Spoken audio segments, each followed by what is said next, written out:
الحمد لله نحمده ونستعينه ونستغفره ونعوذ بالله من شرور أنفسنا ومن سيئات أعمالنا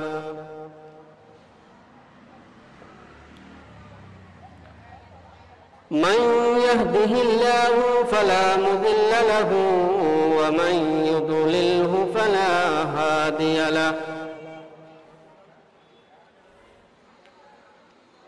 ونشهد أن لا إله إلا الله وحده لا شريك له ونشهد أن سيدنا وسندنا وحبيبنا ومولانا محمدا عبده ورسوله أرسله بالحق بشيرا ونذيرا وداعيا إلى الله بإذنه وسراجا منيرا أما بعد فقد قال الله تعالى في كلامه المجيد وفي فرقانه الحميد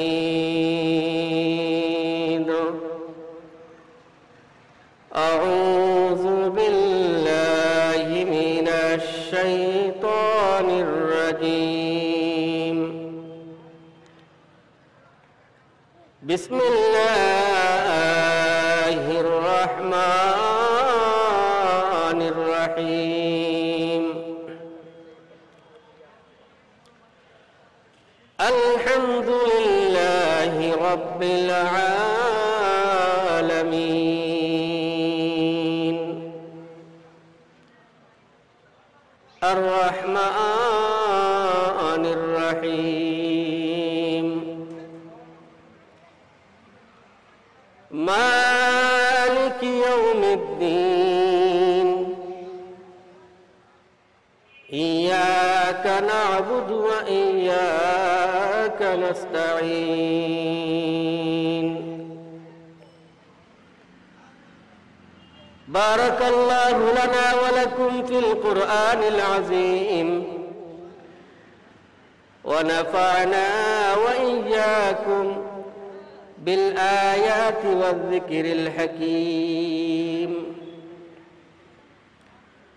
আমরা সবাই মোহব্বতের সহিত দুরূদে ইব্রাহিম পড়ি আল্লাহুম্মা সাল্লি আলা মুহাম্মাদিন ওয়া আলা আলি মুহাম্মাদ কামা সাল্লাইতা আলা ইব্রাহিম ওয়া আলা আলি ইব্রাহিম ইন্নাকা হামিদুম মাজিদ আল্লাহুম্মা বারিক আলা মুহাম্মাদিন ওয়া আলা আলি মুহাম্মাদ كما باركت على إبراهيم وعلى آل إبراهيم إنك حميد مجيد بلغ العلا بكماله كشف الدجى بجماله حسنت جميع خصاله صلوا عليه وآله لا إله إلا الله لا إله إلا الله لا إله إلا الله لا إله إلا الله لا إله إلا الله لا إله إلا الله لا إله إلا الله محمد رسول الله গরবারি বাজার মাদ্রাসা কমপ্লেক্স কর্তৃক আয়োজিত আজকের এই ইসলামী মহাসম্মেলনের সম্মানিত সভাপতি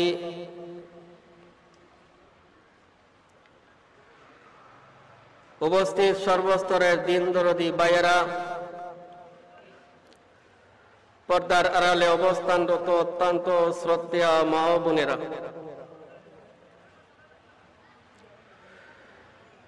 আমি আপনাদের সামনে সূরাতুল ফাতিহার 3খানা আয়াত তেলাওয়াত করেছি। আশা রাখছি এই আয়াতগুলোকে সামনে রেখে কিছু কথা বলার আল্লাহ যেন আমাকে ইখলাসের সাথে বলার,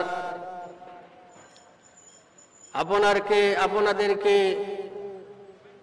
সহি আমলের নিয়তের শোনার জন্য তৌফিক দেন। আমরা জুড়ে সুরে বলি আল্লাহুম্মা আমিন।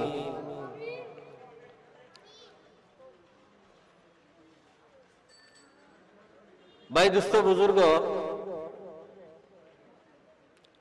এই যে দিনী মাহফিল, এগুলাতে বসলে কি হয়, যদি আমরা ওগুলার উপকারিতা জানতাম, তাহলে এই মুহূর্তে এই মাহফিল কর্তৃপক্ষ এই মাঠ মানুষ দ্বারা সংকুলান দিতে পারত না।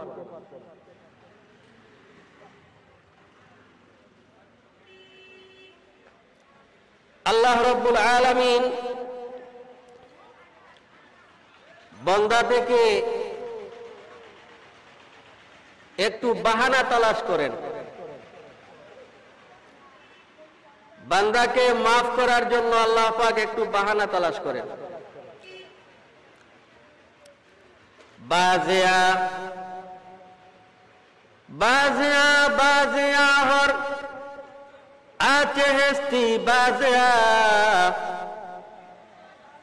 বাজিয়া বাজিয়া হর আছে হেস্তি বাজিয়া गिर का फेरो गिरवा बुपुरुस्ती बाजिया ए दुर्गा मार दुर्गा नो उम्मीदीनेस सदबारे गिरतो बाशिकिस्ती बाजिया। कवि बोलेन আল্লাহ রাব্বুল আলামিনের রহমত মানুষকে এমন ভাবে তালাশ করে, আল্লাহর রহমত মানুষকে তালাশ করে আর ডাক দিয়া কয়, বান্দারে ও বান্দা তুই ফিরে আয়, ফিরে আয়, আমি আল্লাহর দরবারে ফিরে আয়। আরে বান্দা, আমি আল্লাহর দরবার দুনিয়ার সাধারণ কোন বাদশাদের দরবার নয়, আমি আল্লাহর দরবার হচ্ছে দুনিয়ার বাদশাদের বাদশার দরবার। সুবহানাল্লাহ। আল্লাহ রাব্বুল আলামিন বান্দাকে এইভাবে ডাকেন, বান্দা বান্দা ডাকি আমি, বান্দা ফিরে আয় নাকি, আয় রে বান্দা ফিরে আয়। রহমত আমার ডেকে কয়, ও বান্দা তোকে আমি আল্লাহ বারবার ডাকি, কিন্তু তুই কেন আমি আল্লাহর ডাকে সাড়া দিস না? বান্দারে আমি আল্লাহ তোকে কতটুকু মহব্বত করি তুই জানোস নি?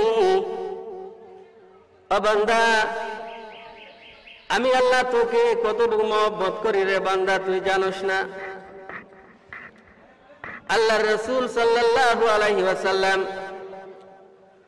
মসজিদে নববীর মধ্যে বসে আছেন। এমত অবস্থায় নবীর সামনে একজন সাহাবী চলে আসছেন।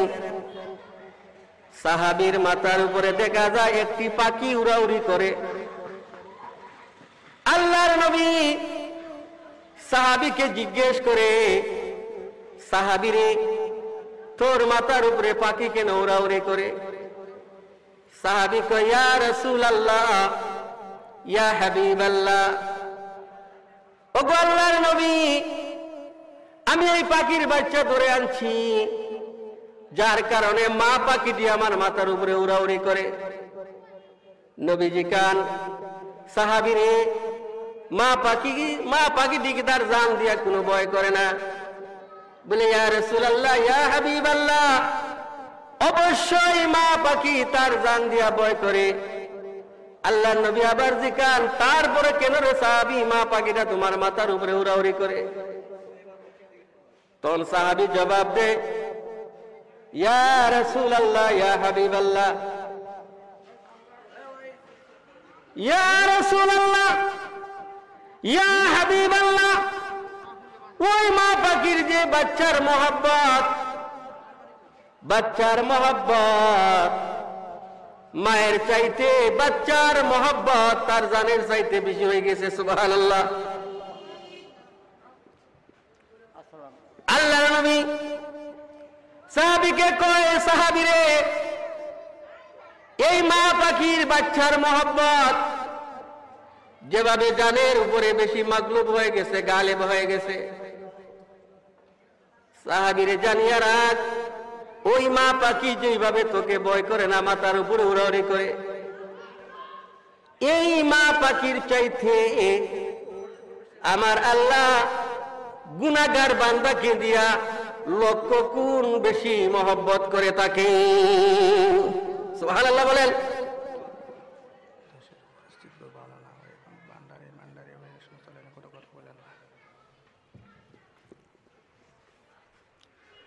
মা পাখির মোহাব্বত,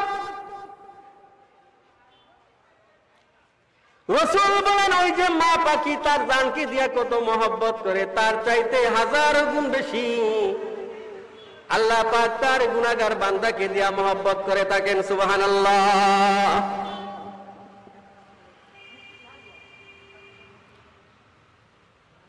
এই যে মোহাব্বত আল্লাহ রাব্বুল আলামিন হাদিসের মধ্যে ডাক দিয়া বলেন, হাদিসে কুদসিতে ডাক দিয়া বলেন।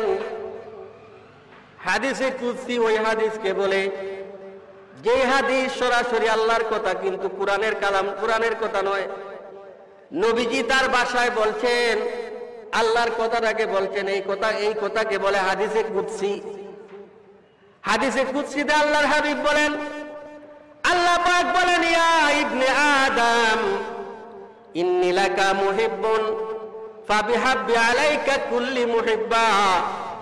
ও বনি আদম, তোকে আমি আল্লাহ ভালোবাসি। বনি আদম রে, তুই আমি আল্লাহকে একটু ভালোবাসা দে। যদি রে বনি আদম তুই আমি আল্লাহকে একটু ভালোবাসা দিতে পারিস, জানিয়া রাখ, মাল্লাহুল মাওলা ফালাহুল কুল। বান্দারে, তুই যদি আমার হইয়া যাস, পৃথিবীর সমস্ত মখলুক তোর গোলাম হয়ে যাবে। সুবহানাল্লাহ। মখলুক কিভাবে গোলাম হয়? বান্দা যদি আল্লাহর হয়ে যায়, মখলুক কিভাবে গোলাম হয়?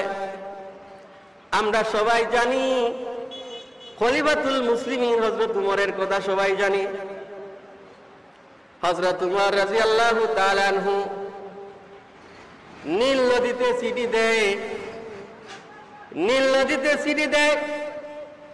নীল নদীতে সিটি দেওয়ার পর দেখা যায় সঙ্গে সঙ্গে নীল নদীর মধ্যে পানি উঠে যায়। সুবহানাল্লাহ বলেন, আওয়াজ দিয়ে বলেন বাজান সুবহানাল্লাহ। হযরত উমর রাদিয়াল্লাহু তাআলা আনহু তখন দেশের খলিফা, রাষ্ট্র পরিচালনা করেন হযরত উমর।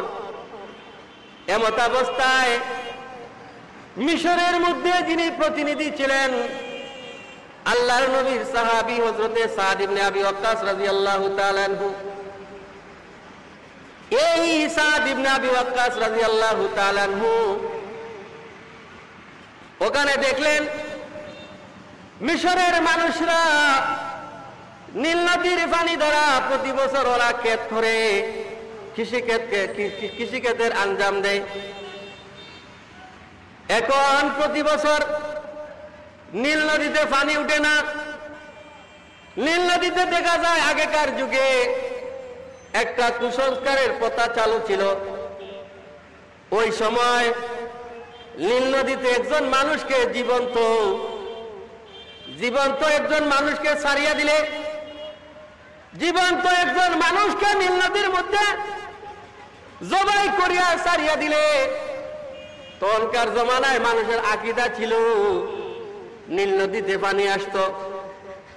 এই অবস্থা দেখে নবীর সাহাবী সাদ ইবনে আবি ওয়াক্কাস রাদিয়াল্লাহু তাআলা আনহু বললেন, না না, এভাবে একজন জীবন্ত মানুষকে জবাই করে নীল নদীতে ছাড়া যাবে না, আর এই কুসংস্কারও পালন করা যাবে না। তাহলে কি করতে হবে? হযরত উমরের কাছে সাদ ইবনে আবি ওয়াক্কাস চিঠি লিখলেন, ও আমিরুল মুমিনিন, এই মিশরের মানুষরা প্রতি বছর নীল নদী থেকে পানি তুলে একটা জীবন্ত মানুষকে জবাই করিয়া ওই নদীতে ছাড়িয়া দেয়, যার পর নীল নদীতে পানি আসে। কিন্তু আমি তো আপনার প্রতিনিধি, আমি তো এটি পারি না, কারণ এসি তো ইসলাম সমর্থন করে না, ইসলাম এগুলো সমর্থন করে না। আমিরুল মুমিনিন, তাহলে কি করা যায়? হযরত উমর এই চিঠির জবাবে লিখলেন, এই বাচ্চাই যাও,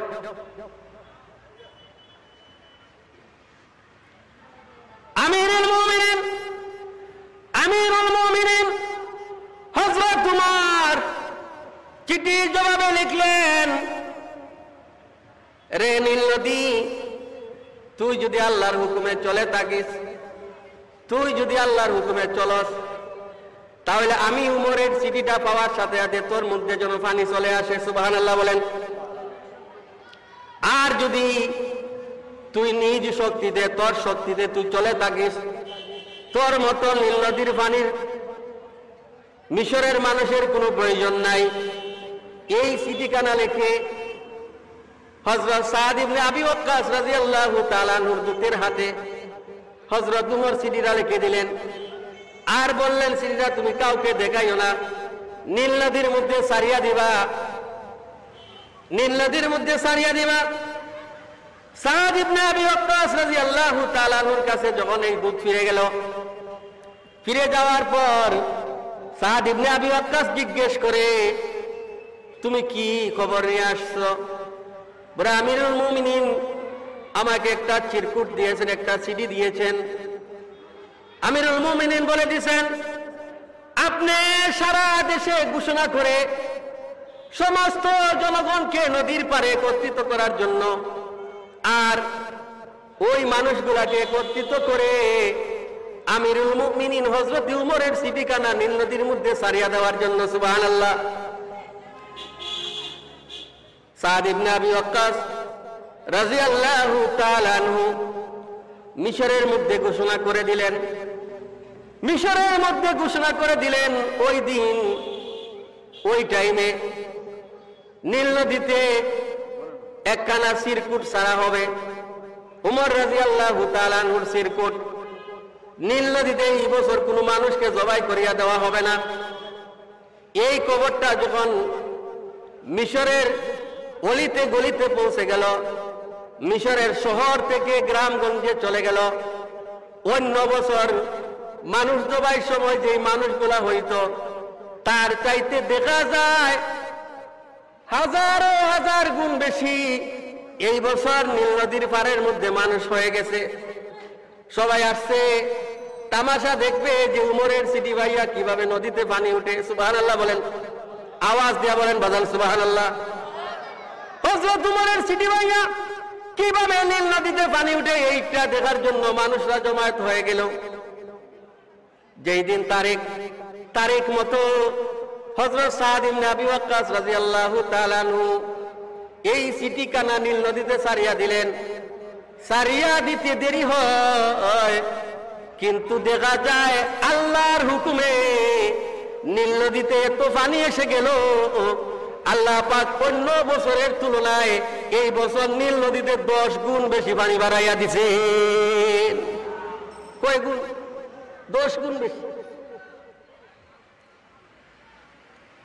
আল্লাহ পাক এই শক্তি দিয়েছিলেন যারা আল্লাহর হুকুম মানে, সমস্ত মখলুক গুলাকে তার তাবে বানাই দিয়েছিলেন। সমস্ত মখলুক তার তাবে। হযরত উমর কার নাম রসুল বলেন, আমার পরে যদি কেউ নবী হতো আমার পরে যদি কেউ নবী হতো তাহলে হযরত উমর হইতো। সুবহানাল্লাহ বলেন বাজান, আওয়াজ দেয়া বলেন সুবহানাল্লাহ। আমার পরে যদি কেউ নবী হতো তাহলে নবী হইতো হযরত উমর। এই কথাটা কেন বলছেন? আল্লাহর হাবিব উমরের মধ্যে এমন কিছু জিনিস দেখতে পাইছিলেন যেগুলা নবুয়তের বৈশিষ্ট্য, ওগুলা উমরের নিকটে নবীজি দেখতে পাইছিলেন। হযরত উমর কত বড় ব্যক্তি! হযরত উমর মনে মনে বলে, যদি এটি আল্লাহর বিধান হইতো, আল্লাহ রাব্বুল আলামিন সঙ্গে সঙ্গে আয়াত নাজিল করিয়া দেন, রে উমর, তোর মনে মনে যেই বিষয়টা আনছস এটিকে আমি আল্লাহ শরীয়তের বিধান বানাই দিলাম। সুবহানাল্লাহ। হযরত উমরের কথা মতো, হযরত উমরের মনসা মতো আল্লাহ পাক 13খানা আয়াত নাজিল করেছেন। কয়খানা আয়াত? আওয়াজ দেন, কয়খানা আয়াত? 13খানা আয়াত।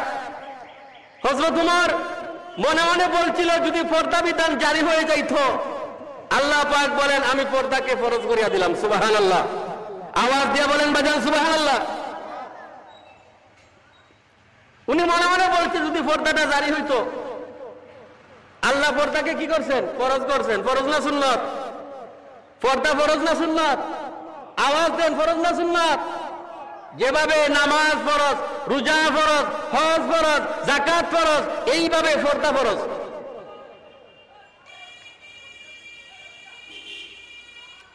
এই উমর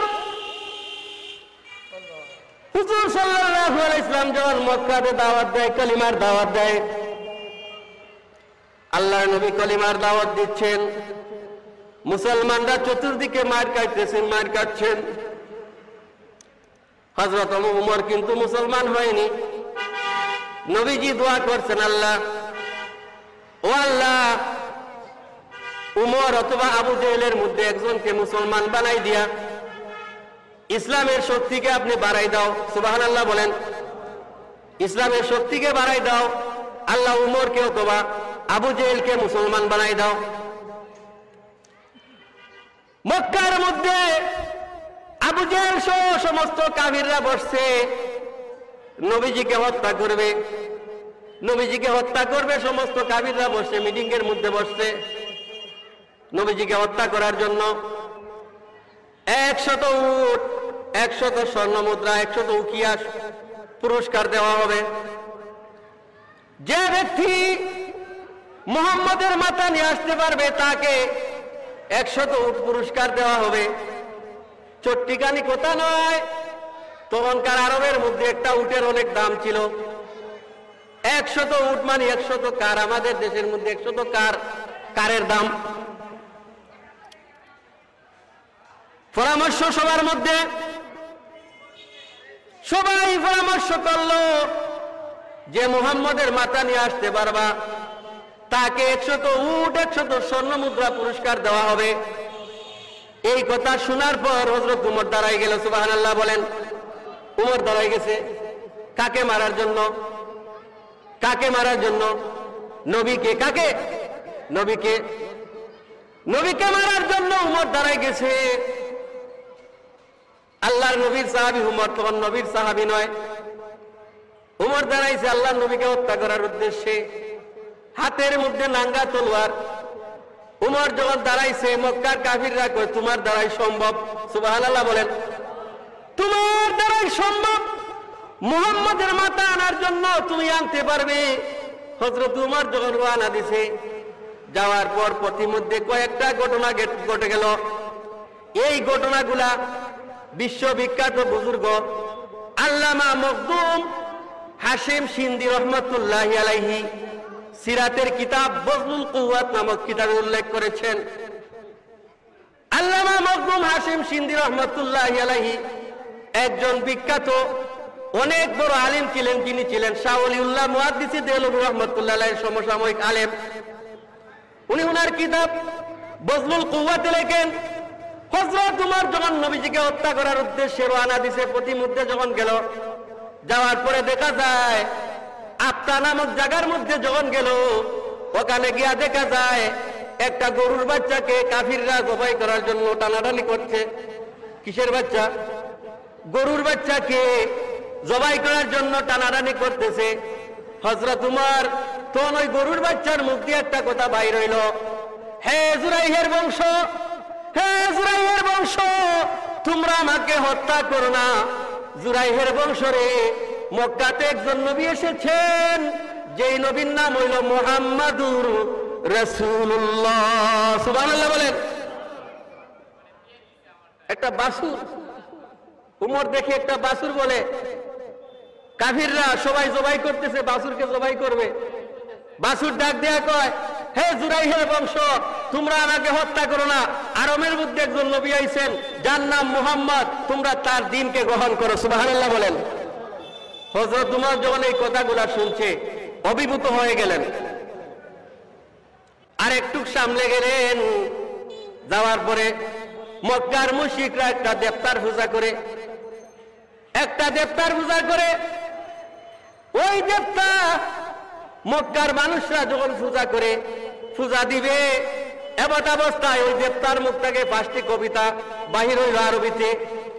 দেবতা ডাক দেয়া কয়, মক্কার মানুষ রে, মুহাম্মদ সাল্লাল্লাহু আলাইহি ওয়াসাল্লাম নামক তোমাদের মধ্যে একজন নবী এসেছেন। ওই নবীর ধর্ম যদি তোমরা পালন করো, তাহলে চিরদিনের জন্য তোমরা কামিয়াব হয়ে যাবে। সুবহানাল্লাহ। কয়টা ঘটনা হইল? দুইটা, একটা বাছুরের কথা, একটা দেবতার কথা। হযরত উমর একটু সামনে গেলেন, আর একটু সামনে যাওয়ার পরে যেই জায়গাতে মক্কার মানুষেরা মেষ চড়ায়, বকরি চড়ায়, ওই জায়গাতে হযরত উমর চলে গেলেন। এবং দেখা যায় হাতের মধ্যে কিন্তু নঙ্গা তরবারি, নবীকে মারবে। কাকে মারবে? নবীকে হত্যা করবে। এখনো তরবারি হাতে আছে। দুইটা ঘটনা রাস্তার মধ্যে ঘটে গেল। সামনে গেলেন মেষপালের মধ্যে, ওখান থেকে একটা গায়বী একটা শব্দ আসলো, ইয়া আইয়ুহান নাস জারুল ইজসাম তাবাদারু সাবাকা ইলাল ইসলাম। সুবহানাল্লাহ বলেন। একটা শব্দ বাইরে আসলো, কোন মানুষ দেখা যায় না। ওই মেষের পাল থেকে একটা শব্দ বাইরে আসলো, ও মক্কার মানুষেরা, তোমরা প্রতিমার পূজা ত্যাগ করো।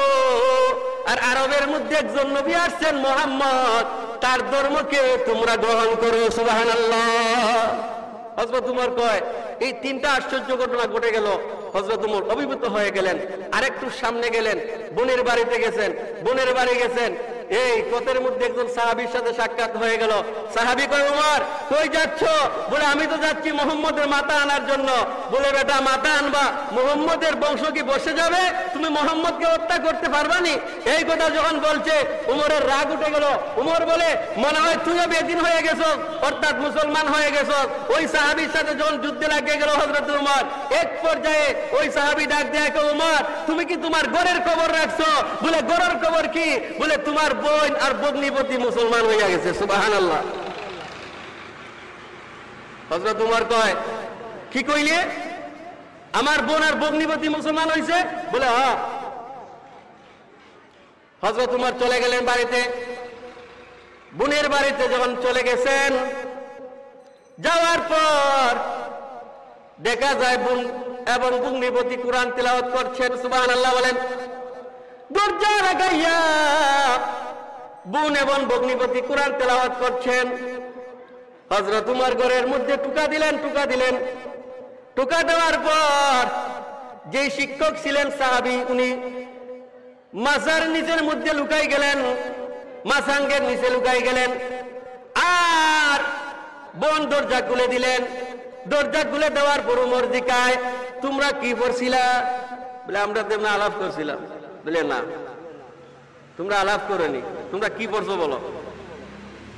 বলে, আলাপ করছিলাম। উমরের রাগ উঠে গেল। ভগ্নিপতিকে এমন একটা ছোড় দিছে। কিতাবের মধ্যে লেখেন, বিভিন্ন সিরাতের কিতাবে লেখেন, এই থাপ্পড় দেওয়াতে ভগ্নিপতির মুখ থেকে রক্ত ফিনকি দিয়া বাইর হইল। যখন রক্ত ফিনকি দিয়া বাইর হইছে, বোনের রাগ এসে গেছে। বোন বলে, নাথান, তুমি একটা নাফাক, আমার স্বামীকে এইভাবে তুমি প্রহার করলা, আমাদের জীবন যাইতে পারে, তারপর আমরা কোরআন থেকে এক চুলের জন্য পিছপা হব না। সুবহানাল্লাহ। বোন যখন এইভাবে বলছে, হযরত উমর আশ্চর্য হয়ে গেল। বলে, বোন এক কাজ করো, তোমরা কি পড়ছিলে একটু তো আমরা দেখাও। বলে, না ওইটা দেখানো যাবে না। বলে, না একটু দেখাও। বলে, ওইটা দেখাইতে হলে আগে গোসল করতে হবে। কি করতে হবে? গোসল করতে হবে। হযরত উমর কিতাবের মধ্যে লেখে, হযরত উমর গোসলে গেছে, গোসলে যাওয়ার পর গোসল করছে, করিয়া আসছে, বোন দেখাও। এখন যখন দেখাইছে, এই সময় যে শিক্ষক লুকাইছিলেন, শিক্ষক বাহির হইছেন। শিক্ষক বাহির হইয়া কয়, উমর মারহাবা মারহাবা, স্বাগতম স্বাগতম। ও উমর, গতকাল রাত্রিতে আল্লাহর নবী, বিশ্ব নবী মুহাম্মদুর রাসূলুল্লাহ তোমার হেদায়েতের দোয়া করেছিলেন। উমর, মনে হয় আল্লাহ পাক তোমাকে গ্রহণ করিয়া নিছে। সুবহানাল্লাহ। উমর যেই দিন মুসলমান হয়, সেই দিনের নাম ছিল শুক্রবার দিন। হযরত উমর বন্ডে ডাক দেয়, কে বন্ডে? আমি বুঝি নাই। ও বোন, আমি অন্যায় করেছি, তোদেরকে প্রহার করেছি, আমি অন্যায় করেছি রে বোন। চল আমাকে নিয়ে বিশ্ব নবীর দরবারে চল। সুবহানাল্লাহ বলবেন না? হযরত উমর যখন গেলেন, যাওয়ার পর দেখা যায় সাহাবীরা আতঙ্ক হয়ে গেলেন, ভীত সন্ত্রস্ত হয়ে গেলেন। সাহাবীরা নবীকে গার দিতেছেন আর বলতেছেন, উমর যদি কোনো অত্যাচার করে, উমরকে আমরা দুনিয়া থেকে শেষ করে দিব। আল্লাহর নবী ডাক দিয়ে কয়, সাহাবীরা রে, চিন্তা করিস না, উমর আজকে আমাকে হত্যা করার জন্য আসতেছে না, উমর আসতেছে আমার কাছে উমরের গর্দনাটা দেওয়ার জন্য। আল্লাহর নবীর সামনে গিয়ে, আল্লাহর হাবিব, যা করছি সব ভুল করছি, আপনি আমারে মুসলমান বানাইয়া দেন। সুবহানাল্লাহ। আওয়াজ দিয়ে বলেন সুবহানাল্লাহ।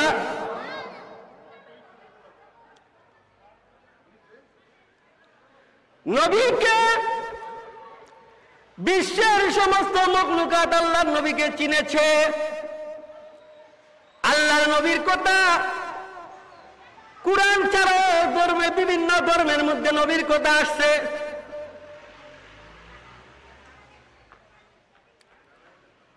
এই কুরআন ছাড়াও আল্লাহ পাক নবীর কথাকে উল্লেখ করেছেন বিভিন্ন জায়গাতে। আমাদের পার্শ্ববর্তী আমরা হইলাম মুসলমান। আমাদের নাম কি? মুসলমান। আওয়াজ দিয়ে বলেন, কি নাম? মুসলমান। আমরা হইলাম ইমানদার। আর যাদের ইমান নাই তাদেরকে আমরা কি বলি? বেঈমান বলি। কি বলি? বেঈমান।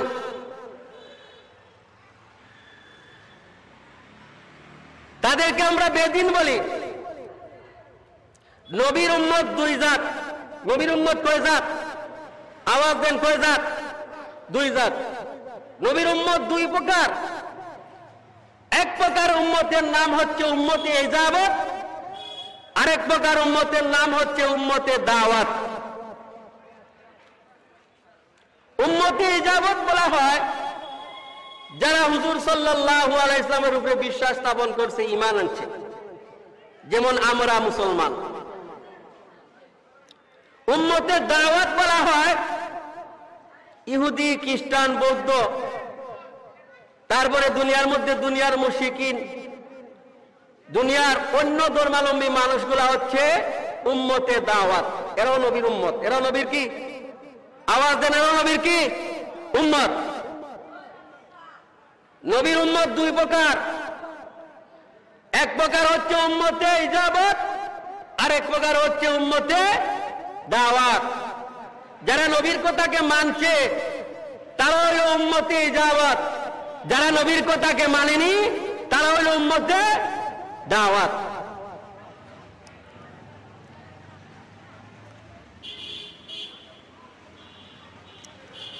দুনিয়ার মধ্যে আরো যত ধর্মাবলম্বী মানুষরা আসে ওরা নবীর উম্মত। নবী বলেন কিয়ামতের ময়দানে 120 কাতার মানুষ হবে। কয় কাতার মানুষ? আওয়াজ দেন, কয় কাতার মানুষ? 120 কাতার মানুষ হবে কিয়ামতের ময়দানে। নবী আদম থেকে নিয়ে ঈসা নবী পর্যন্ত তাদের উম্মতগুলা মিলাইয়া হবে মাত্র 20 কাতার। আর আমি মুহাম্মদুর রাসূলুল্লাহ কিয়ামতের ময়দানে হব একা 100 কাতার উম্মতের নবী।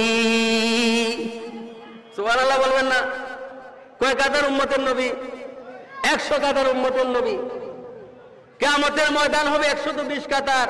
নবীজি বলেন সমস্ত নবীদের উম্মত হবে মাত্র 20 কাতার, আর আমি মুহাম্মদুর রাসূলুল্লাহর উম্মত হবে 100 কাতার।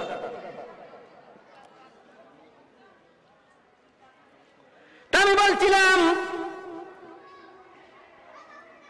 পৃথিবীর মধ্যে আরো যত ধর্মাবলম্বী ভাইয়েরা আছেন, এর মধ্যে একটা ধর্মের নাম হচ্ছে হিন্দু ধর্ম।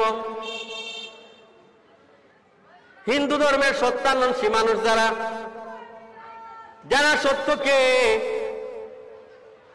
সব সময় তালাশ করে, এই মানুষগুলা তাদের কিতাবের মধ্যে আপনার আমার নবীর কথা বলে গেছে। সুবহানাল্লাহ বলেন।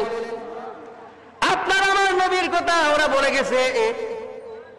1984 ইংরেজির ঘটনা। উত্তর ভারতে একটা মন্দির, ওই মন্দিরের নাম ছিল দুবাসের মন্দির। এই মন্দিরের যিনি ব্রাহ্মণ ছিলেন, পুরোহিত ছিলেন, ওনার নাম ছিল ডক্টর শিবশক্তি স্বরূপজি। কি নাম ছিল?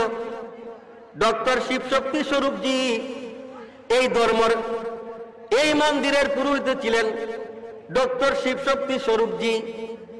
এই ডক্টর শিবশক্তি স্বরূপজি অক্সফোর্ড বিশ্ববিদ্যালয় থেকে 10টা ধর্মগ্রন্থের উপরে উনি ডিগ্রি অর্জন করেছিলেন। কয়টা ধর্মগ্রন্থের উপরে? আওয়াজ দেন, কয়টার উপরে? আপনারা আমার সাথে হানা করতে হবে। ডক্টর শিবশক্তি স্বরূপজি 10টা ধর্মগ্রন্থের উপরে ডিগ্রি অর্জন করেছিলেন। এর মধ্যে একটা ধর্মগ্রন্থ হলো আল কুরআন। সুবহানাল্লাহ বলেন। ডক্টর শিবশক্তি স্বরূপজি এমন ব্যক্তির নাম, হিন্দু থাকাকালীন সময় উনি এক জায়গাতে বসিয়া 30 পারা কোরআনের তর্জমা করতে পারতেন। সুবহানাল্লাহ।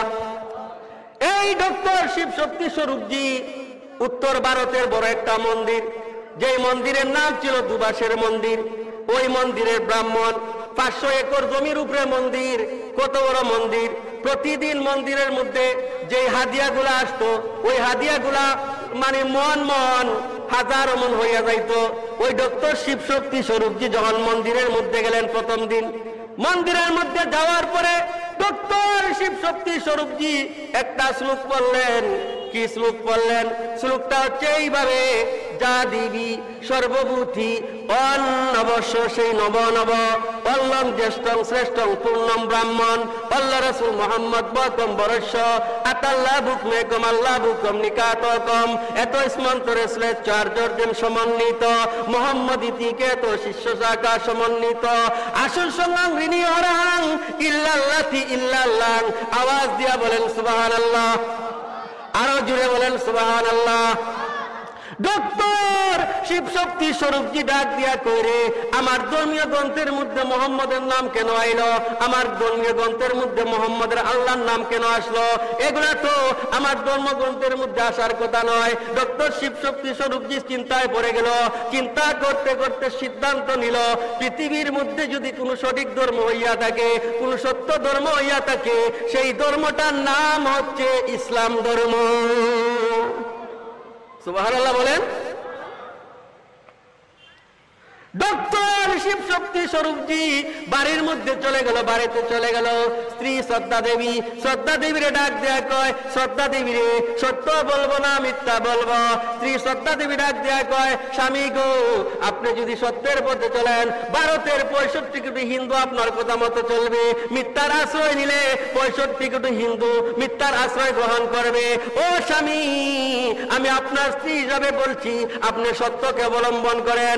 ডক্টর শিবশক্তি স্বরূপজি ডাক দেয়া কয়, স্ত্রী রে, যদি সত্য কথা বলার চাই তাহলে তুমি শুনো। ও স্ত্রী, সত্য কথা যদি বলতে হয় তোমাকে আগামীকাল বলবো। এমত অবস্থায় ডক্টর শিবশক্তি স্বরূপজি যখন ঘুমাইছে, ঘুমের ঘরে স্বপ্নে দেখে আল্লাহ নবী ডক্টর শিবশক্তি স্বরূপজির কাছে আসছেন। সুবহানাল্লাহ। আওয়াজ দেয়া বলেন বাজান সুবহানাল্লাহ। আল্লাহর নবী এসেছেন, আল্লাহর নবী ডাক দিয়া কয়, ও ডক্টর শিব শক্তি স্বরূপজি, এখনো কি তুই বিশ্বাস করলেন? আরে ডক্টর শিব শক্তি স্বরূপজি, ডক্টর শিব শক্তি স্বরূপ জুড়ে আমি মুহাম্মদুর রাসূলুল্লাহ তোরা ইসলামের দাওয়াত দিচ্ছি, তুই এই মুহূর্তে মুসলমান হইয়া যা। সুবহানাল্লাহ। আল্লাহ নবী হযরতে আল্লাহ নবী ডক্টর শিব শক্তি স্বরূপজিকে দাওয়াত দিবেন। নবীজিকে যেই মানুষটা স্বপ্নে দেখে, আল্লাহর হাবিব বলেন, আমাকে আমার সুরত কিন্তু শয়তান কোনো ধরতে পারে না।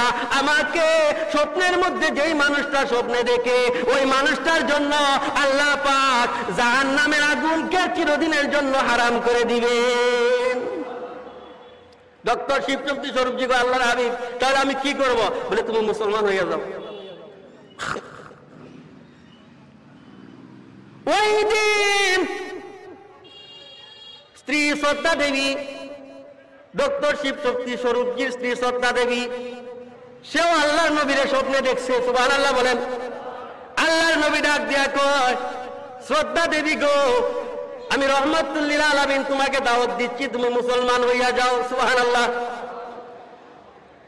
ডক্টর শিব শক্তি স্বরূপজি,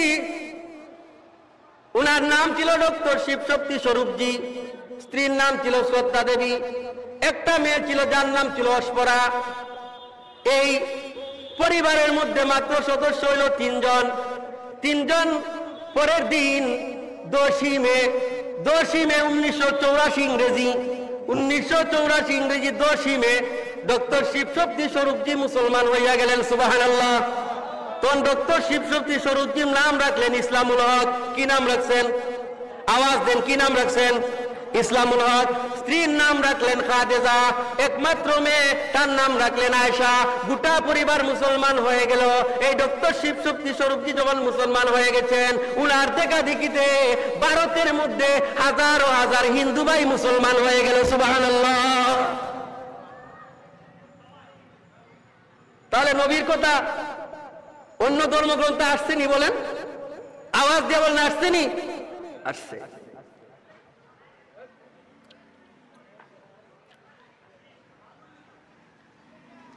হিন্দু ধর্মের যতগুলো গ্রন্থ আছে, এর মধ্যে একটা গ্রন্থের নাম হইল মহাভারত। এই মহাভারত 5 জন মানুষের জীবনী লেখা হয়েছে। কয়জন মানুষের জীবনী? 5 জন মানুষের জীবনী। হস্তিনাপুর রাজা, প্রাচীন ভারতের ইতিহাস। প্রাচীন ভারতের মধ্যে একটা রাজ্য ছিল হস্তিনাপুর। ওটা কিন্তু আমি হিন্দু ভাইদের ইতিহাসটা বলছি। আমি ওই হস্তিনাপুর রাজা, হস্তিনাপুর রাজ্যের মধ্যে একটা রাজা ছিল যার নাম ছিল পাণ্ডব। কি নাম ছিল? আওয়াজ দেন, কি নাম ছিল? এই পাণ্ডবের 5 ছেলে। কয় ছেলে? আওয়াজ দেন, কয় ছেলে? 5 ছেলে। পাণ্ডবের বড় ছেলের নাম হলো যুধিষ্ঠির, 2 নম্বর ছেলের নাম ভীম, 3 নম্বর ছেলের নাম অর্জুন, 4 নম্বর ছেলের নাম সহদেব, 5 নম্বর ছেলের নাম নকুল। এই হলো পাণ্ডবের 5 ছেলে। কয় ছেলে? আওয়াজ দেন, কয় ছেলে? এই 5 ছেলের জীবনী নিয়ে যে বইটা লেখা হয়েছে, যে গ্রন্থটা লেখা হয়েছে, সেই গ্রন্থের নাম হইল মহাভারত। সেই গ্রন্থের নাম কি?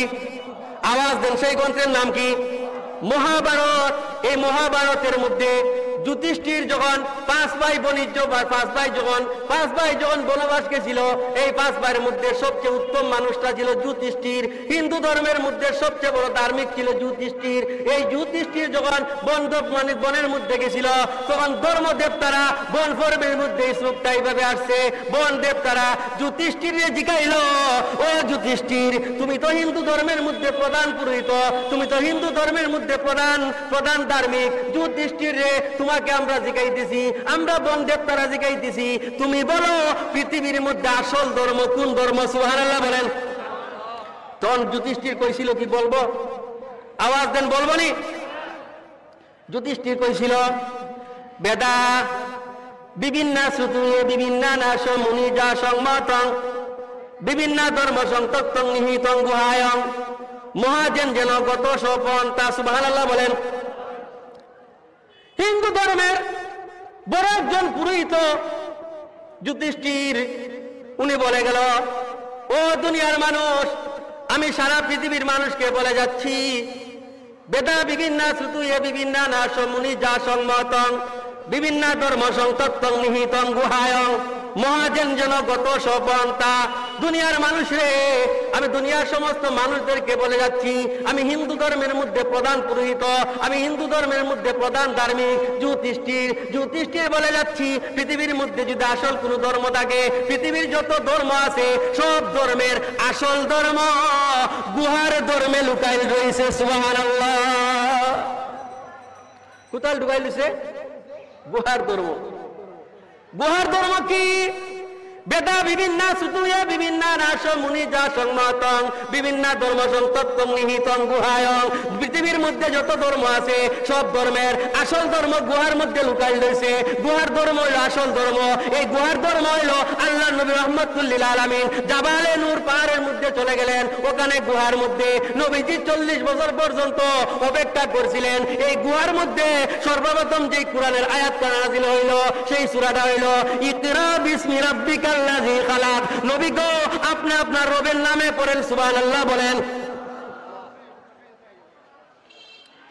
গুহার ধর্ম কোন ধর্ম? আওয়াজ দেন, কোন ধর্ম?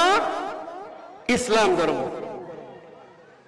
গুহার ধর্ম হচ্ছে ইসলাম ধর্ম।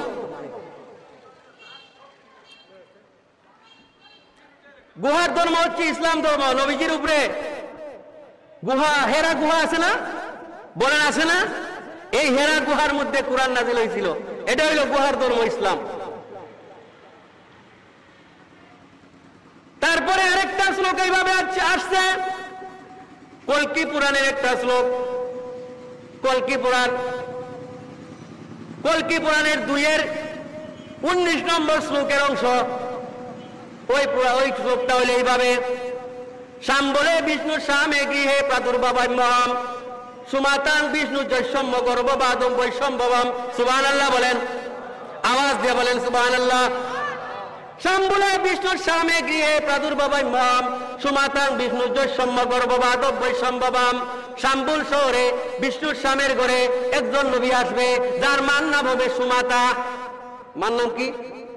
আওয়াজ দেন, মান নাম কি? সুমাতা। শাম্বল শহর প্রধান পুরোহিতের ঘরে একজন মানুষ আসবে, যার বাবার নাম বিষ্ণুর শাম, মার নাম সুমাতা। মক্কা নগরীতে জন্মগ্রহণ করবেন। সুবহানাল্লাহ বলেন। শাম্বল কাকে বলে? পৃথিবীর মধ্যে হিন্দু ধর্মের যারা বড় বড় পণ্ডিত যারা, তাদেরকে বলা হয় মুনি ঋষিগণ বলা হয়। এই মুনি ঋষিগণ ওনারা এই পণ্ডিতটা বলছেন সারা পৃথিবীর মধ্যে 7টা দ্বীপ আছে। কয়টা দ্বীপ? আওয়াজ দেন, কয়টা দ্বীপ? সারা পৃথিবীতে 7টি দ্বীপ। এর মধ্যে একটি দ্বীপের নাম হচ্ছে শাম্বল দ্বীপ। একটি দ্বীপের নাম কি? শাম্বল দ্বীপ। এখন শাম্বলটা কোথায় পড়ছে? সত্যানিশী যারা চিরদিন সত্যকে অবলম্বন করেছেন, ওই সমস্ত ব্রাহ্মণ ভাইয়েরা বলেছেন পৃথিবীর মধ্যে শাম্বল দ্বীপ হচ্ছে মক্কা নগরী। সুবহানাল্লাহ বলেন, আওয়াজ দিয়ে বলেন সুবহানাল্লাহ। শাম্বল দ্বীপ হচ্ছে মক্কা নগরী। শাম্বলে বিষ্ণুর শামে গৃহে প্রাদুর্ভাবাম্যহম। শাম্বল দ্বীপে প্রধান পুরোহিতের ঘরে একজন মানুষ আসবে। শাম্বল দ্বীপ বলা হয় মক্কা নগরীকে। প্রধান পুরোহিতের ঘরে ইতিহাস সাক্ষী, তারিখের কিতাব সাক্ষী, আল্লাহর নবী রাহমাতুল লিল আলামিন যখন জন্মগ্রহণ করেন, তখন নবীজির দাদা আব্দুল মুত্তালিব ছিলেন মক্কার মুতাওয়াল্লি। ঠিক না বেঠিক? আওয়াজ দিয়া বলেন ঠিক না বেঠিক? প্রধান পুরোহিত বলা হয়েছে মক্কার মুতাল্লি যিনি, নবীর দাদা আব্দুল মুত্তালিব ছিলেন তখন মক্কার মুতাল্লি। এই মক্কার মুতাওয়াল্লি ছিলেন দাদা আব্দুল মুত্তালিব। বলা হচ্ছে শাম্বলে বিষ্ণু শামে গৃহে প্রাদুর্ভাবাম্যহম। শাম্বুল শহরে প্রধান পুরোহিতের ঘরে মানে মক্কার মুতাল্লির ঘরে মক্কার মুতাল্লির পরিবারে, যার বাবার নাম হইল বিষ্ণুর শাম। বিষ্ণুর শামের বাংলা অর্থ হইল খুদার দাম, আরবিতে অর্থ হইল আব্দুল্লাহ। সুবহানাল্লাহ। বাংলা অর্থ হইল খুদার দাম, আরবিতে হইল কি? আব্দুল্লাহ। আরবিতে কি? আওয়াজ দেন, আরবিতে কি? আব্দুল্লাহ। মক্কা নগরীতে প্রধান পুরোহিতের ঘরে, যার বাবার নাম হবে বিষ্ণুর শাম, বাংলায় অর্থ হইল খুদার দাম, আরবিতে অর্থ হইল আব্দুল্লাহ। তার বাবার নাম হবে আব্দুল্লাহ, মার নাম হবে সুমাতান। সুমাতার আরবি বাংলা হইল তৃপ্ত অন্তর, যাকে আরবিতে বলা হয় আমেনা। সুবহানাল্লাহ বলেন। আমেনাকে আরবিতে বলা হয় সুমাতার অর্থ আরবিতে বলা হয় আমেনা। ওই শ্লোকের মধ্যে বলা হচ্ছে মক্কা নগরীতে একজন মানুষ আসবেন, যার নাম হবে মুহাম্মদ, বাবার নাম হবে আব্দুল্লাহ, মার নাম হবে আমেনা। মক্কার মানুষ রে, পৃথিবীর মানুষ রে, আমরা তোমাদেরকে বলে যাচ্ছি, তোমরা যদি মুক্তি পাইতে চাও তাহলে ওই ধর্মের মুহাম্মদকে মানিয়া তোমরা চিরদিনের জন্য মুক্তির পথ বাছিয়া নাও। সুবহানাল্লাহ।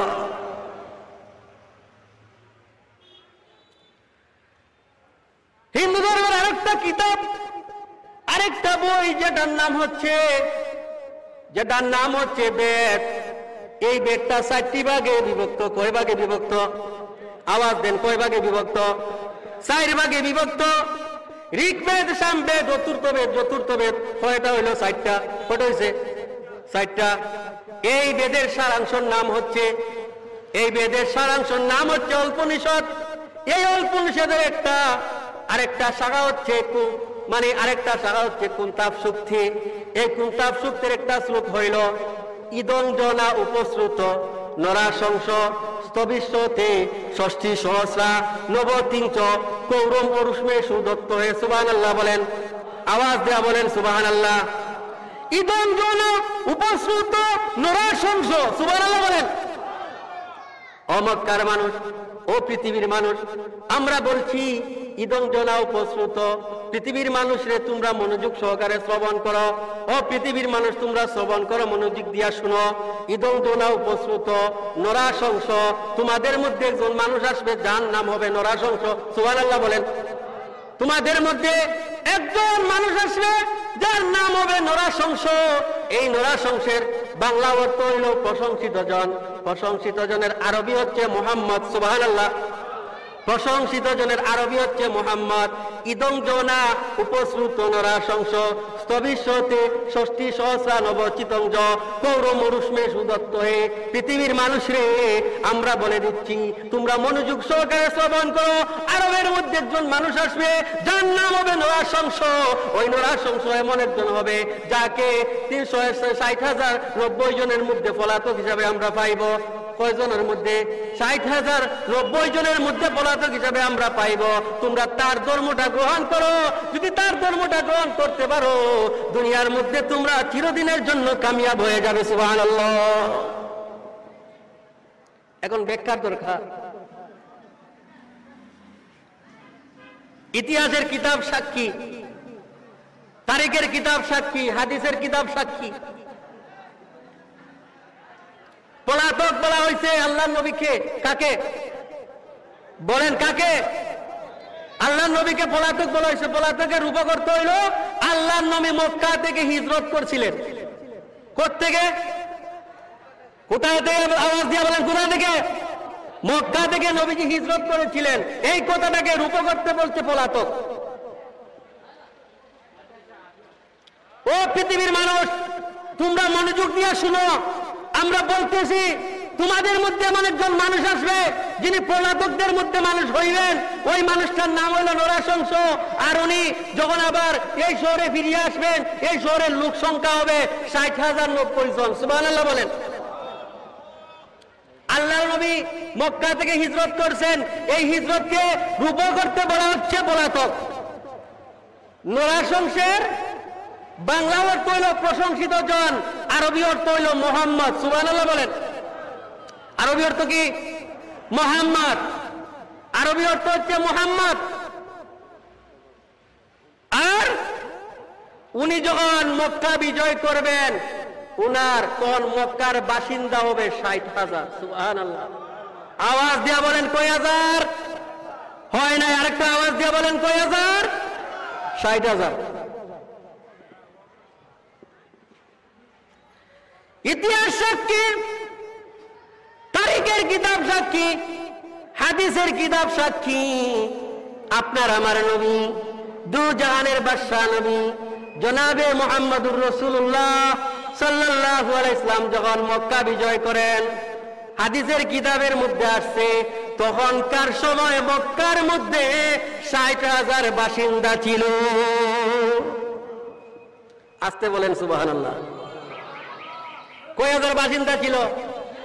60,000 ছিল। মনোযোগ দিয়া স্মরণ করো, তোমাদের মধ্যে একজন মানুষ হবেন যিনি হবেন পলাতক, যিনি হিজরত করিয়া যাইবেন। তোমাদের মধ্যে একজন মানুষ হবেন যার নাম হইব নরাশংস, যার নাম হবে মুহাম্মদ। আর উনি যখন মক্কা বিজয় করবেন ও তখন মক্কার মানুষ হবে 60,000। সুতরাং পৃথিবীর মানুষ, পৃথিবীর মধ্যে যদি একমাত্র ধর্ম হইয়া থাকে সেই ধর্মটার নাম হচ্ছে একমাত্র ইসলাম। কত শ্লোক পড়ব আর কত শ্লোক পড়ব?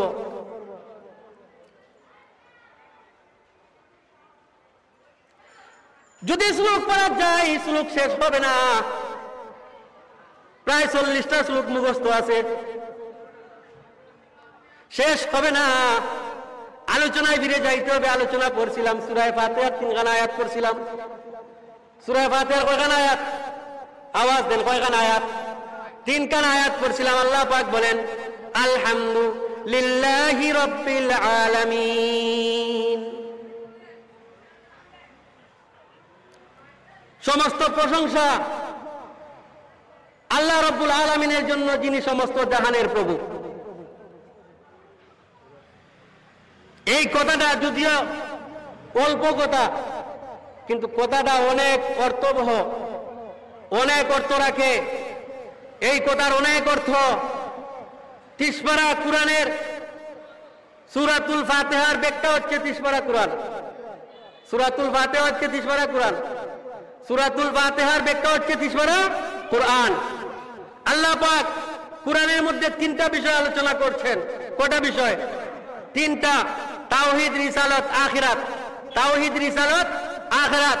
আল্লাহ রাব্বুল আলামিন এই সূরাতুল ফাতিহার মধ্যে অতি সংক্ষেপে 3টা বিষয়কে নিয়ে আসছেন।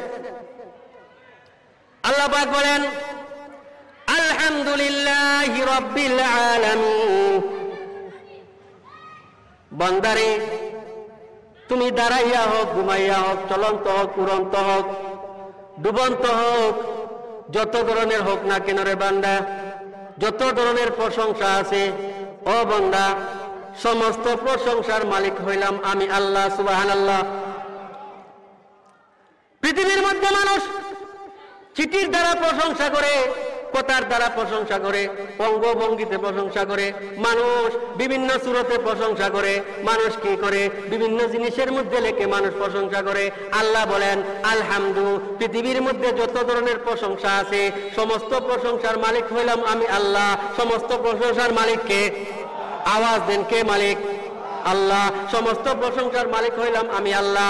সমস্ত প্রশংসার মালিক হইলাম আমি আল্লাহ। ওতবড় বান্দা, তোমাকে আমি আল্লাহর হুকুম মানতে হবে। আমি আল্লাহর হুকুম ছাড়া বিকল্প কোনো রাস্তা নাই। বান্দারে, তুমি আমি আল্লাহকে চিনো না। ও বান্দা, আমি আল্লাহর নামকে নিয়ে যদি ব্যাখ্যা বিশ্লেষণ করো, ওখানেও আমি আল্লাহকে তুমি দেখতে পাইবে। আমি আল্লাহকে তুমি চিনতে পারো না। বান্দাকে তোমার বডিকে নিয়ে যদি সার করো, তোমার বডি নিয়ে যদি গবেষণা করো, এখানেও আমি আল্লাহকে পাইবে। সুবহানাল্লাহ বলেন। ও বান্দা, তোমার বডির মধ্যে আমি আল্লাহ পৃথিবীতে যত কিছু দিয়েছি রে বান্দা, তোমার বডির মধ্যে আমি আল্লাহ সব কিছু দিয়েছি। অতবার বান্দা, ওয়াফি আনফুসিকুম আফালা তুবসিরুন। ও বান্দা, তোমরা কি তোমার বডির দিকে তাকাও না? তোমরা কি তোমাদের বডিকে দেখো না? ওখানে কি আমি আল্লাহকে দেখতে পাও না? বান্দারে, আমি আল্লাহ পৃথিবীতে যা দিলাম তোমার বডির মধ্যে তা দিলাম। অতবার বান্দা, তুই আমি আল্লাহকে ভুলার সুযোগ নাই। সুবহানাল্লাহ বলেন। ও বান্দা, তুই আমি আল্লাহকে ভুলতে পারবে না, ভুলতে পারবে না। বান্দারে, পৃথিবীকে আমি আল্লাহ বড় জাহান বানাই দিলাম, তোর বডিটাকে আমি আল্লাহ ছোট জাহান বানাইলাম। বান্দারে, পৃথিবীর মধ্যে আমি আল্লাহ যা দিয়েছি তোর বডির মধ্যে তা দিয়েছি। ও বান্দা পৃথিবীর মধ্যে আমি আল্লাহ চন্দ্র সূর্য দিয়েছি। বান্দারে তোর বডির মধ্যে আমি আল্লাহ চন্দ্র সূর্য দিয়েছি। তোর একটা চক্ষুকে চন্দ্র আর একটা চক্ষুকে সূর্য বানাই দিছি। অতবারে বান্দা তুই আমি আল্লাহকে বলার কোনো সুযোগ নাই। পৃথিবীর মধ্যে ও বান্দা তোমরা যখন উপরের দিকে তাকাও তখন সব কিছু গোলাকার দেখা যায়, আসমানটা গোলাকার দেখা যায়। দেখা যায় কিনা আওয়াজ দিয়া বলেন? দেখা যায়। এই যে গোলাকার আসমান দেখা যায়, আল্লাহ রাব্বুল আলামিন বলেন এই গোলাকার আসমানের সাদৃশ্য বানাইয়া আমি আল্লাহ তোর মাথাটা গোলাকার বানাই দিলাম। সুবহানাল্লাহ বলেন। ও বান্দা পৃথিবীর আসমান গোলাকার, তোর মাথার সাদৃশ্য আমি আল্লাহ গোলাকার বানাই দিলাম। অত বড় বান্দা তুই আমি আল্লাহকে বলার কোনো সুযোগ নাই। পৃথিবীর মধ্যে আমি আল্লাহ ও বান্দা পাহাড় দিয়েছি।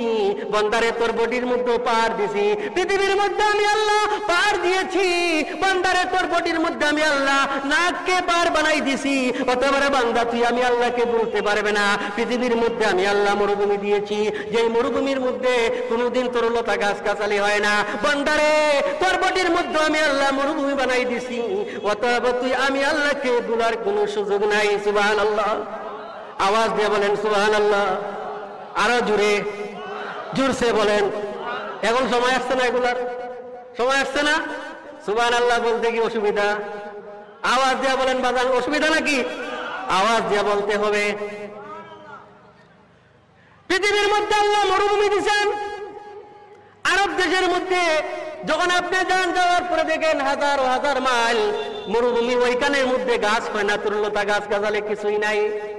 আল্লাহ পাক বলেন বান্দারে তোর বডির মধ্যে আমি আল্লাহ মরুভূমি বানাই দিলাম। তোর বডির মধ্যে আমি আল্লাহ মরুভূমি বানাই দিলাম। ও বান্দা এই যে হাতের গাতা, আপনি অনুবেক্ষণ যন্ত্র লাগাই দেখেন হাতের গাতার মধ্যে কোনো পশম আসেনি? আওয়াজ দেন, পশম আসেনি? পশম নাই। বান্দারে আমি আল্লাহকে বলার কোনো সুযোগ নাই। পৃথিবীর মধ্যে আমি আল্লাহ মরুভূমি দিলাম। ও বান্দা তোর বডির মধ্যে আমি আল্লাহ মরুভূমি দিলাম। অতবার বান্দা তুই আমি আল্লাহকে বলতে পারবে না। পৃথিবীর মধ্যে মরুভূমি আছে, তোর বডির মধ্যে মরুভূমি আছে। পৃথিবীর মধ্যে আমি আল্লাহ 3 প্রকার পানি দিলাম। বান্দারে তোর বডির মধ্যে আমি আল্লাহ 3 প্রকার পানি দিলাম। পৃথিবীর মধ্যে ও বান্দা 3 প্রকার পানি দিলাম। সাগরের পানিকে আমি আল্লাহ লবণাক্ত বানাই দিলাম। বান্দারে তোমরা যেই পানি পান করো ওই পানি হচ্ছে মিষ্টি পানি। ওই পানির নাম কি? আওয়াজ দেন, কি নাম? মিষ্টি পানি। যেই পানি আমরা পান করি এটি হচ্ছে মিষ্টি পানি। আল্লাহ রাব্বুল আলামিন বলেন পৃথিবীর মধ্যে আমি আল্লাহ 3 প্রকার পানি দিলাম। বান্দারে তোর বডির মধ্যে 3 প্রকার পানি দিলাম। পৃথিবীর মধ্যে সাগরের পানিকে আমি আল্লাহ লবণাক্ত বানাই দিলাম। ও বান্দা তোর বডির মধ্যে আমি আল্লাহ লবণাক্ত পানি দিলাম। পৃথিবীর মধ্যে আমি আল্লাহ মিষ্টি পানি দিলাম। বান্দারে তোমরা যেই পানি পান করো সেই পানিটা হচ্ছে মিষ্টি পানি। ও বান্দা আমি আল্লাহ পৃথিবীর জমিনের মধ্যে তিতা পানি দিয়েছি। যা ভারতের বৈজ্ঞানিকরা একটা কুয়া থেকে আবিষ্কার করেছে তিতা পানি। 3টা পানি আল্লাহ রাব্বুল আলামিন পৃথিবীর মধ্যে দিয়েছেন। আপনার আমার বডির মধ্যে 3 প্রকার পানি দিয়েছেন। 3 প্রকার পানি। আমাদের চক্ষুর পানি হচ্ছে লবণাক্ত পানি, ঠিক না বেঠিক? আওয়াজ দিয়ে বলেন ঠিক না বেঠিক? এই আমাদের চক্ষুর পানি হচ্ছে লবণাক্ত পানি। তারপরে আমাদের জিহ্বার পানি হচ্ছে মিষ্টি পানি। আমাদের পিত্তির পানি হচ্ছে তিতা পানি। বলেন ঠিক না বেঠিক? আওয়াজ দিয়ে বলেন ঠিক না বেঠিক? বলে আল্লাহ পাক বলতে চান বান্দারে পৃথিবীর মধ্যে আমি আল্লাহ 3 প্রকার পানি দিলাম। তোর বডির মধ্যে আমি আল্লাহ 3 প্রকার পানি দিলাম। অতবারে বান্দা তুই আমি আল্লাহকে বলার কোনো সুযোগ নাই। ও বান্দা তুই যদি হুকুম মানতে হস শুধুমাত্র আমি আল্লাহর হুকুম মানতে হবে। বান্দারে পৃথিবীর মধ্যে আমি আল্লাহ জঙ্গল দিয়েছি। যেই জঙ্গলের মধ্যে যেই বনের মধ্যে বাস করে তার প্রধান খাদ্য হচ্ছে রক্ত। বনের রাজার নাম হচ্ছে, বনের রাজা পশুর রাজার নাম হচ্ছে সিংহ। কি নাম? আওয়াজ দেন, কি নাম? তার প্রধান খাদ্য কি? তার প্রধান খাদ্য হচ্ছে রক্ত। প্রধান খাদ্য কি? রক্ত। মানুষটা দরিয়া রক্ত আগে পান করে, যত পশু সে শিকার করে আগে রক্ত পান করে, রক্ত পান করিয়া পশুরে শেষ করিয়া দেয়। তারপরে আস্তে আস্তে খায়, কয়েকদিন পরে আস্তে আস্তে ওইটাকে লইয়া খায়, এইভাবে খায়। কিন্তু আগে সে রক্ত পান করে। পৃথিবীর মধ্যে জঙ্গলের মধ্যে যে পশু বাস করে তার প্রধান খাদ্য হচ্ছে রক্ত, সে রক্ত পান করে। ও বান্দা তোমার মাথার মধ্যে আমি আল্লাহ একটা জঙ্গল দিছি। এই জঙ্গলের মধ্যে একটা পশু বাস করে, তারও প্রধান খাদ্য রক্ত। সুবহানাল্লাহ বলেন। ও বান্দা তোমার জঙ্গলের মধ্যে যে বাঘ বাস করে সেটার নাম হচ্ছে উকুন, সেও রক্ত পান করে। বান্দারে পৃথিবীকে বড় জাহাজ, তোর বডিকে ছোট জাহাজ। অতবারে বান্দা তুই আমি আল্লাহকে বলার কোনো সুযোগ নাই। ওয়াফি আনফুসিকুম আফালা তুবসিরুন। বান্দারে তোর বডি নিয়ে রিসার্চ কর। ও বান্দা গবেষণা কর, ওখানে তুই আমি আল্লাহকে চিনতে পারবে। সুবহানাল্লাহ বলেন। আওয়াজ দেয়া বলেন সুবহানাল্লাহ। ও বান্দা সব সবচেয়ে বড় প্রমাণ হচ্ছে তোর বডির মধ্যে আমি আল্লাহ। ও বান্দা তুই বল তোর জান কি তুই দেখতে পাস? বলে না হুজুর, জান দেখতে পারি না, জান দেখা যায় না। বলে ওই জান কোথায় থাকে? ওই জানকে ধরা যায় না, ছোঁয়া যায় না, দেখা যায় না। কিন্তু জান থাকার কারণে আপনি পৃথিবীর মধ্যে আপনি মানে বেটাগিরি দেখাইতেছেন। জান নাই তখন আপনি মুর্দাবাদ, জান আছেন তখন আপনি জিন্দাবাদ। ঠিক না বেঠিক? আওয়াজ দেন ঠিক না বেঠিক? জান আছেন আপনি জান নাই আপনি মুর্দাবাদ, জান আছেন আপনি জিন্দাবাদ। জান থাকার কারণে মানুষ চলতে পারে, জান থাকার কারণে আপনি বরত্বতা দেখাইতে পারেন। এই জান দরিয়া কোনোদিন দেখা যায় না। জান একটা আল্লাহর হুকুমের নাম, ওটা দেখা যায় না। আল্লাহ বলেন বান্দারে তোর 3.5 বডিকে যেই জান ছাড়ায় ওটাকে দেখা যায় না। ও বান্দা এটা হইল সবচেয়ে বড় প্রমাণ। ও বান্দা এই দুনিয়া কি অটোমেটিক চলতেছে? না রে বান্দা, না, দুনিয়া অটোমেটিক চলতেছে না। এই দুনিয়ার রক্ত, এই দুনিয়ার লালন পালনকারী যিনি আল্লাহ, ওই আল্লাহকেও তোর জানের মতো দেখা যায় না। ও তোমার বান্দা তুই আমি আল্লাহকে ভুলার কোনো সুযোগ নাই। আলহামদুলিল্লাহি রাব্বিল আলামিন। ও বান্দা প্রশংসা যদি করতে চাস আমি আল্লাহর প্রশংসা করতে হবে, আমি আল্লাহর ইবাদত করতে হবে। এজন্য এই সূরাকে আল্লাহ পাক নামাজের মধ্যে রাখিয়া দিয়েছেন। কিসের মধ্যে? আওয়াজ দেন, কিসের মধ্যে? এই সূরার তাফসীরের মধ্যে 14টা নাম উল্লেখ করেছেন। এর মধ্যে একটা নাম হচ্ছে সূরাতুস সালাহ। সূরাতুস সালাহ, সালাহ মানে নামাজের সূরা। এই সূরা নামাজে পড়া লাগে। কেন পড়া লাগে? বারবার রবের শিক্ষা ওইখানে আছে। বারবার কিসের শিক্ষা আছে? আওয়াজ দেন, কিসের শিক্ষা আছে? রবের শিক্ষা। আপনাকে আমাকে যখন আল্লাহ রাব্বুল আলামিন দুনিয়াতে পাঠাইবেন, পাঠানোর মুহূর্তে আল্লাহ রাব্বুল আলামিন আপনার আমার বডিকে এক জায়গাতে একত্রিত করলেন, রূহগুলাকে একত্রিত করলেন। রূহকে একত্রিত করে আল্লাহ পাক বলছিলেন আলাস্তু বিরব্বিকুম, আমি কি তোদের রব নয়? আমি কি তোদের হর্তাকর্তা নয়? তখন আমরা সবাই বলেছিলাম পরওয়ারদিগার গো, হ্যাঁ নিশ্চয় আপনি আমাদের রব, হ্যাঁ নিশ্চয় আপনি আমাদের সব, আপনি আমাদের রব, আপনি আমাদের লালন পালনকারী, আপনি আমাদের হর্তাকর্তা। আল্লাহ পাক বললেন বান্দারে এখানে রব বললে চলবে না। ওই রবের শিক্ষাটা, ওই রবের প্রশিক্ষণটা আমি আল্লাহ করে দুনিয়ার মধ্যে পাঠাইয়া দিয়া নিব। সুবহানাল্লাহ বলেন। আল্লাহ রাব্বুল আলামিন এই রবের শিক্ষা নেওয়ার জন্য আমাদেরকে দুনিয়ার মধ্যে পাঠাইছেন। দুনিয়ার মধ্যে পাঠাইয়া সারিয়া দেন নাই। আল্লাহর নবীর উপরে যখন কোরআন নাজিল হয়, এই কোরআন নাজিল শুরু করছেন আল্লাহ পাক ইকরা বিসমি রাব্বিকাল্লাযী খালাক, রব শব্দ দিয়া নাজিল করছেন। সুবহানাল্লাহ বলেন। এইভাবে রব শব্দ দিয়া নাজিল করছেন। ও যখন কবরের মধ্যে যাওয়া হবে, কবরের মধ্যে যাওয়ার পর সর্বপ্রথম যে প্রশ্নটা করা হবে সেই প্রশ্নটা হচ্ছে মার রব্বুকা। কোন প্রশ্ন? আওয়াজ দেন, কোন প্রশ্ন? মার রব্বুকা, রবের প্রশ্ন করা হবে। এই যে বারবার রবের কথা বলা হচ্ছে, আল্লাহ পাক কুরআন, আল্লাহ পাক নামাজের মধ্যে এই সূরাখানা কেন রাখিয়া দিলেন? বলে এই জন্য রাখছেন, আল্লাহ পাক বলে দিচ্ছেন বান্দারে ওই যে আলাস্তু বিরব্বিকুম বলছিলাম, এই কথাটাকে বারবার করে স্মরণ করাইয়া দেওয়ার জন্য আমি আল্লাহ 5 ওয়াক্ত নামাজের মধ্যে এই সূরাটা দিয়া দিলাম। সুবহানাল্লাহ। রবের কথা যাতে বলস না, রবের কথা যাতে বলস না, এই জন্য আমি আল্লাহ এই সূরাকে নামাজের মধ্যে রাখিয়া দিলাম।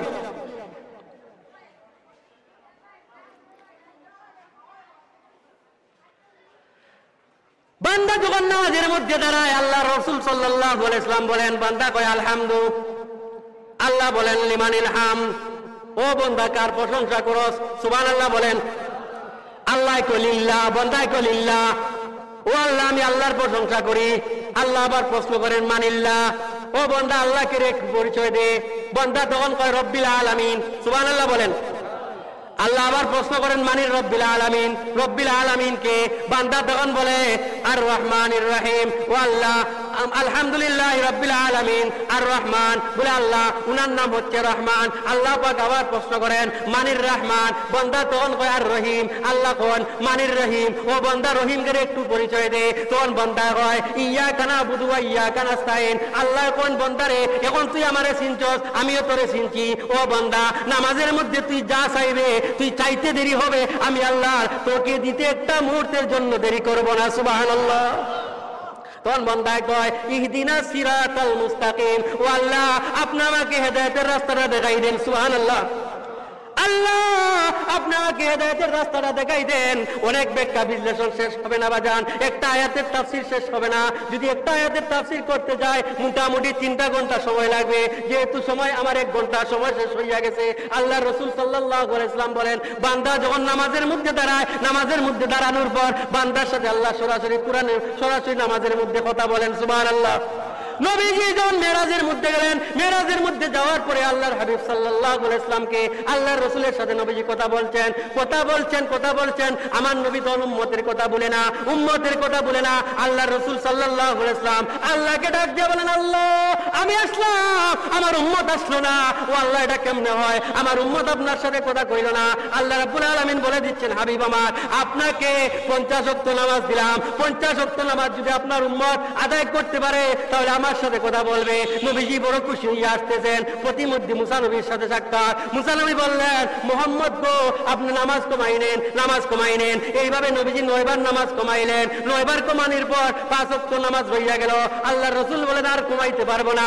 আল্লাহ পাক জানাই দিলেন, নবী আমার, 50 ওয়াক্ত দিছিলাম, 5 ওয়াক্ত নামাজ যদি আপনার উম্মত জামাতের সাথে আদায় করতে পারে, আমি আল্লাহ ওয়াদা দিলাম, আমি আল্লাহ আপনার উম্মতকে 50 ওয়াক্ত নামাজের সওয়াব দান করব।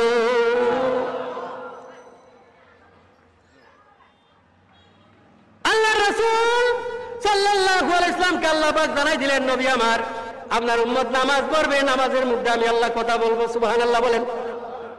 এই জন্য বলা হচ্ছে আসসালাতু মিরাজুল মুমিনিন, নামাজ হচ্ছে মুমিনের কি? মেরাজ। নামাজ হচ্ছে মুমিনের কি? মেরাজ। আল্লাহর সাথে কথা কয়। সময় শেষ। যা আলোচনা করলাম, আল্লাহ পাক আপনাকে আমাকে এই আলোচনাগুলোর উপরে যেন আমল করার তৌফিক দান করেন। আমরা বলি আমিন। ওয়া আখির দাওয়ানা আলহামদুলিল্লাহি রাব্বিল আলামিন। আসসালামু আলাইকুম ওয়া রাহমাতুল্লাহ।